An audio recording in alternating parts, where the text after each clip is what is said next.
Friends, అందరూ Oxford మరియు Cambridge యూనివర్సిటీల్ని పురాతన మరియు ఎస్టాబ్లిష్డ్ యూనివర్సిటీస్ అనుకుంటారు. కానీ 1500 ఏళ్ల ముందు వీటికన్నా గొప్ప యూనివర్సిటీ ఇండియాలో ఒకటి ఉండేది.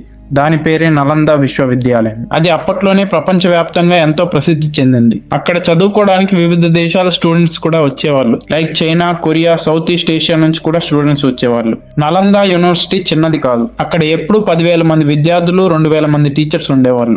అక్కడ అప్పట్లోనే subjects like medicine, mathematics, astronomy, philosophy లాంటివి చెప్పేవాళ్ళు. అయితే ఇంత గొప్ప యూనివర్సిటీ ఒకటి ఉండేదని కూడా తెలియకపోవడానికి రీజన్ లేట్ 12th సెంచరీలో ఇండియా మీద జరిగిన ఇన్వేజన్స్. ఇందులో భాగంగా వాళ్ళు ఎన్నో కట్టడాలను ధ్వంసం చేశారు. అందులో నలంద కూడా ఒకటి. మన పూర్వీకులు వాళ్ళ అపారమైన జ్ఞానాన్ని లక్షల పుస్తకాల రూపంలో నలంద యూనివర్సిటీ ఒక లైబ్రరీలో భద్రపరిచారు. అయితే ఈ ఇన్వేజన్స్ లో ఆ లైబ్రరీని కూడా తగలబెట్టేశారు. కొన్ని రిపోర్ట్స్ ప్రకారం ఆ లైబ్రరీ కొన్ని నెలల వరకు మండుతూనే ఉంది. అయితే మన పూర్వీకులు కొన్ని వందల ఏళ్లు కష్టపడి సంపాదించిన జ్ఞానం మనకు అందకపోవడానికి కారణం మన దేశం ఎదుగుతుంటే చూసి ఎవరో లేని పక్క దేశపు రాజులు. ఈ ఫ్యాక్ట్ మీకు నచ్చితే సబ్స్క్రైబ్ చేసుకోండి.